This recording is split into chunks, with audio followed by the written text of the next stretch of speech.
Houston. Are you ready for the event? Houston, this is a space station. Ready for the event. WGME TV, this is Mission Control Houston. Please call station for a voice check. Station, this is WGME TV. How do you hear me? Loud and clear. Welcome aboard to the space station. Great to be with you again. Thank you so much, Chris. First of all, I would like to say it is such an honor and a privilege to be able to talk to you again aboard the ISS. So thank you, and to NASA for making this possible. Absolutely. My pleasure. My time is winding down, so I'm very happy to talk back with my home state there in Maine. Well, let's talk about that a bit. It must seem almost unreal to you that this mission is about to come to a close. How are you feeling as that date approaches? You know, it's interesting. I get asked that often these days, and the time has gone by so incredibly fast. It feels to me, honestly, like I've been here 3.5 months or so instead of 5, just north of 5. But I'll be really sad to leave next week. This is an incredible experience. This place is an amazing laboratory.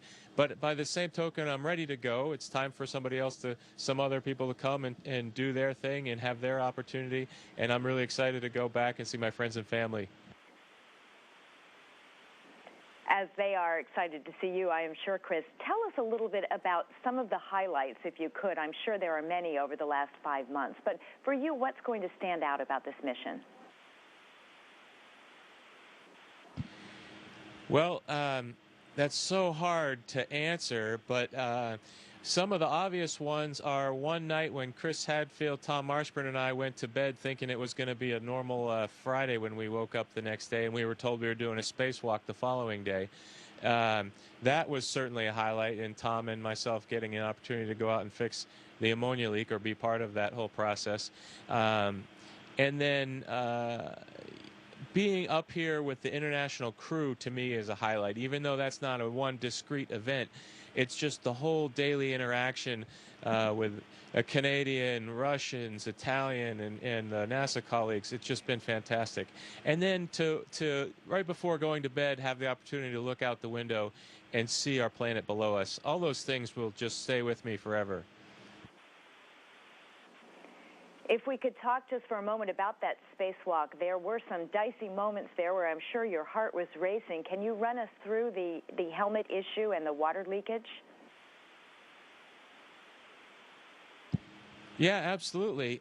So it was a planned, like most are, 6.5 hour spacewalk. And very early into it, about 45 minutes or so, Luca felt the early hint of water on the back of his head, which is totally not normal. Of course, we're sweating and working. We have a cooling system inside, but sometimes we do get pretty hot and sweaty. But to have that much water was really kind of at first made us scratch our heads, like, where's it coming from? We're trying to think out loud of where the water would be coming from. And as we're doing this troubleshooting, you could literally see, as I'm looking like 3 feet away from Luca's helmet, I could see the water kind of creeping around the side. And that's when we knew that it wasn't right and it was time to head back in. And just as luck would have it, the sun was setting at that moment, so it got dark. And when it's dark on a spacewalk, it's pitch dark. And Luca had to get his way back to the airlock by himself because my route had me mandated that I go another way. And so by the time we got back together at the airlock, I could see the water was all inside his helmet, and he could not hear very well or speak, and in some cases not see. But he was still able to breathe, but it was just not a very comfortable feeling for him. And we worked quickly, all of the people on the ground and the rest of the folks inside, to get repressurized and get him back with his helmet off. And safely. Well, those are the kind of moments when you realize you're not at home anymore, I'm sure, Chris. Tell us a little bit more about some of the experiments that you've taken part in on the ISS and why it's so important to those of us here in America. Yeah, you know, there's there's several kinds. There's kinds of experiments that are just going on all the time that we don't have much part in, and there's kind that we are the subjects of, and then there's the type that we actually are the eyes and ears for the scientists on the ground. And those are the ones that are really memorable for me, for us, because we're involved right there with the science. And initially I did a thing called BASS, where we tested the combustibility of certain materials, and every guy likes to play with fire. So it was very small and safe, contained in a glove box right here, but that was really neat. And then another interesting one about changing the shape of fluid containers so that you can force the fluid to go where you want. And the application is a pumpless fuel tank, so you can get all the fuel out of your tank in space. And then the kind when we're the subjects are the ones that apply really to Earth.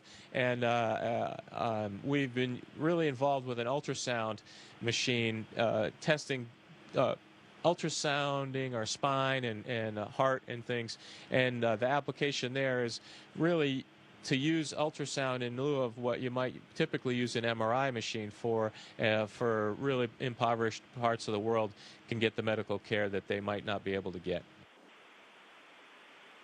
Absolutely fascinating. Chris, tell me a little bit now about what happens as you prepare to leave the ISS. Is there anything physical that you need to do in terms of preparation? Well, the physical fitness kind of preparation has been ongoing. If I just started now, I'm too late, and I might as well just quit because I'm behind the power curve. But that's not the case, fortunately. We have a really nice protocol, and we've been working out the whole time. And I feel physically strong to get back. My vestibular system will be all messed up for the first week or 2 weeks or so, and then I'll have to go through some rehabilitation once I'm back to Houston. But right now what I'm doing is just organizing my things. If you were going to take a big trip to some foreign country, you wouldn't start packing the night before, although I don't know, maybe you do. But ideally you pack a little bit before then, and so you have it's rushed. And that's what I'm trying to do right now, making sure I'm not forgetting anything like my Maine lobster right here. I want to make sure I have everything all packed up. It's nice and secure for the flight home.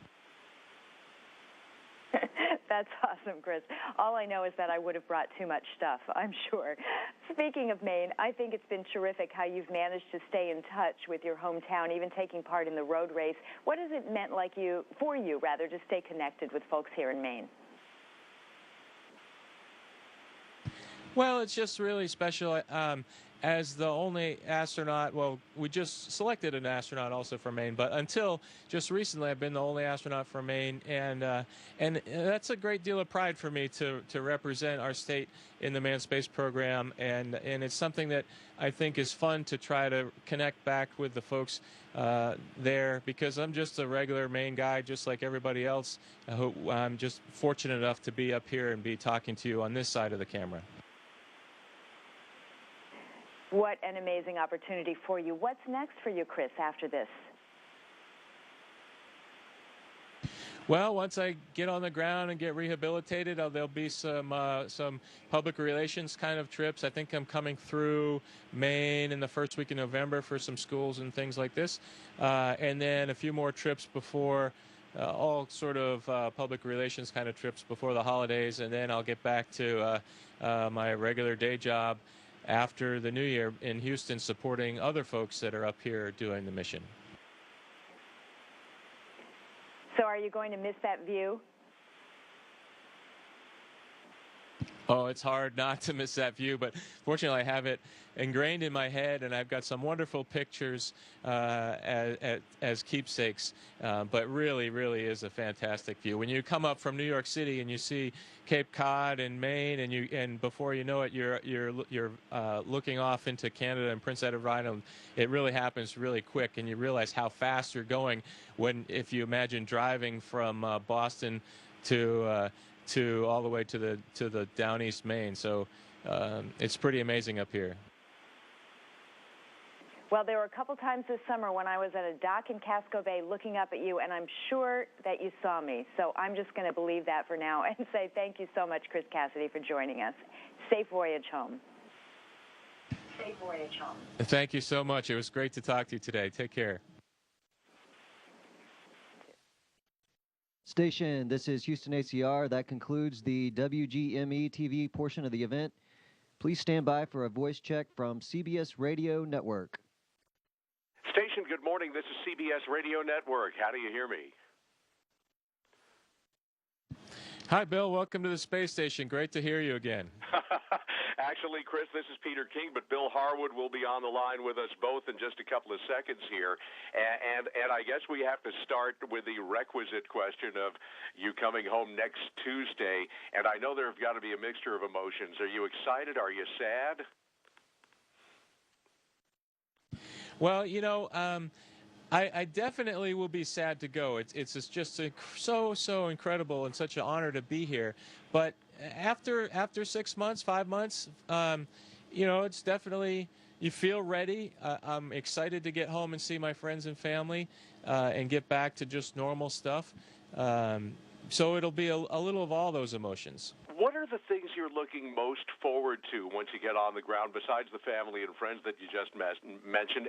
And what are you going to miss the most about not being on station? I think a gooey, fresh-baked chocolate chip cookie ranks right on the top of my list of things that I'm excited about. And what I will miss most up here is the international camaraderie that exists with a crew like this, sharing meals together, sharing fun days and hard days and cargo days, and just the whole experience with the international crew is just really neat.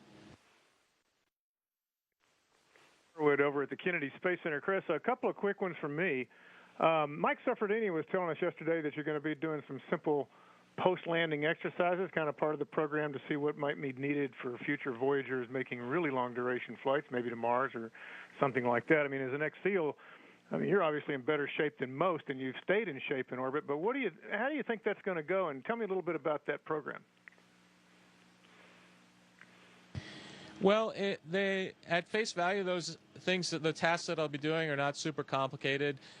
Sitting from sitting in a chair, standing up, from lying down flat to standing up, and some small jumps. I think like just a few basic things that I've all done pre-flight, and they have videoed how my body reacts to those things, and when I'm normally adjusted to 1G, and I'll do those again very soon after landing in the medical tent there in Kazakhstan, and. I'm kind of curious, to be quite honest, Bill. I'm really curious how it will go. I remember how I felt after my shuttle landing, and I think I could have done those. I would have been wobbly, but I would have been able to do those tasks. So I'm really curious to see how it is after this length of time. I don't think physical fitness has that much to do with it as it does neurovestibular kind of things. Yeah, you're probably right about that. One quick question in terms of what you're looking forward to with landing. You're going to be riding the Soyuz home. Tell me a little bit about what you're looking forward to. That's quite a ride by all accounts. You know, everybody I talk to has said it's just, I ask them what it's like, and they just shake their head and say, you just got to experience it. So I'm really excited to just experiencing it, but specifically the parachute opening, I've done a bunch of regular parachute jumping with my own body, and I'm curious to see what the opening shock it will be like between the two. Probably much more significant in this case, and then the separation of the compartments too. That's something we train for a lot on the ground, but you really can't sim the real environment. So those two things, and obviously the impact at physical touchdown is a huge moment too. But there's a whole bunch of activities that will take place, and I'll just try to be keeping up on my checklist. Chris, it's Peter King again, and you mentioned those cargo days a couple of moments ago. A new cargo craft is due for launch from Wallops Island up in Virginia in a couple of weeks, the Orbital Sciences Cygnus craft, and that adds just a little bit more to the mix. Can you talk to me a little bit about the importance of having one more player in the delivery stream?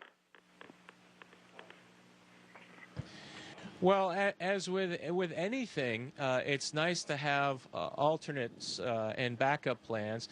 Things can go wrong with any vehicle, and not even in the space program. Your car, it's nice.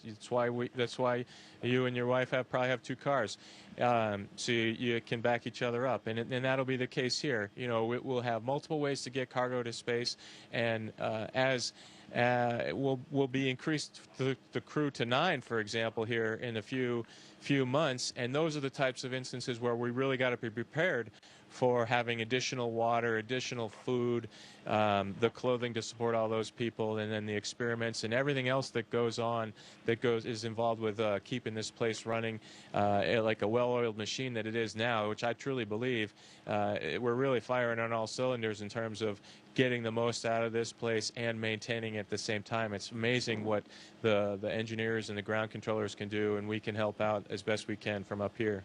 Between Russia, ESA, JAXA, SpaceX, and now Orbital Sciences, and I'm counting 5 delivery streams here, I'm wondering, has the program made up or more than made up for losing the delivery capability of the shuttle just yet? Well, maybe if you add up all that weight and volume, you're probably close to even. I don't know the exact numbers, but the physical size of some of the components that the shuttle can bring up, we're not quite there yet. So the shuttle was a really cool machine, and the capabilities that it had to allow us to build this thing and have me be able to fly from the JLP, come down, make a corner, another couple corners, and zip all the way down to the Russian segment, and do that takes about a couple minutes to go that length, and the shuttle was certainly the workhorse to get us to allow us to do that. Hey, Chris, Bill Harwood, one more time. Got a question about ISS extension. Boeing's doing an engineering analysis to look at what might need to be done to get the station to 2020, and then there's a lot of talk about possibly operating it all the way to 2028, the 30th anniversary of the first module's launch. What's your sense of that? I mean, I realize you have a very narrow-angle view up there, but what's your sense of the station's ability to do that? And what would you say to those who might argue that it would make more sense to spend that money on something else after 2020 and to let the station go? Yeah, that's a really good question, and when you come down to it, I think mechanically, physically, this place will have no problem getting to that date. It's more a question for our lawmakers and the big picture of how we see our space program going in terms of we're given a budget. Every agency, every government organization has their budget, and you got to make decisions based on that.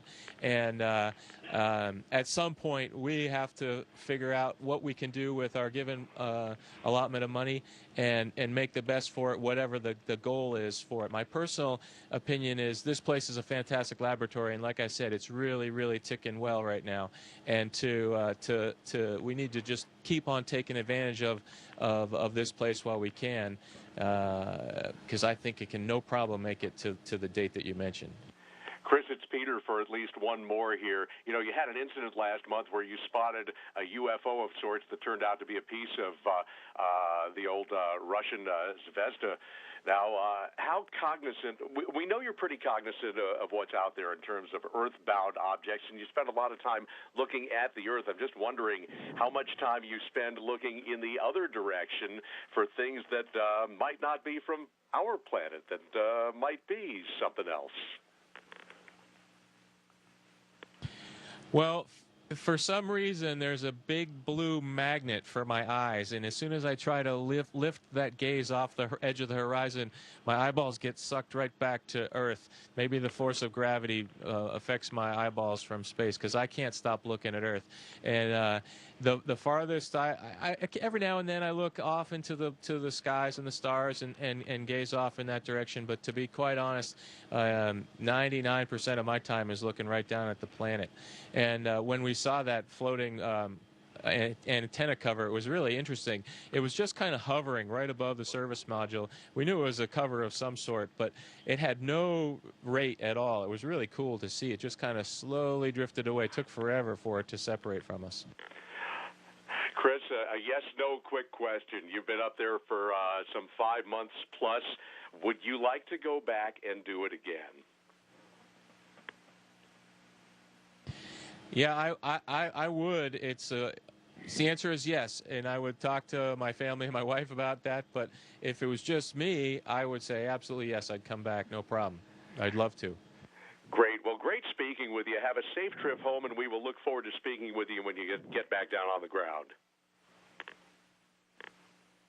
Thanks so much, Peter and Bill. Nice talking to you. See you soon. Thank you. Station, this is Houston ACR. That concludes the event. Thank you. Thank you, WGME TV and CBS Radio Network. Station, we are now resuming operational audio communications.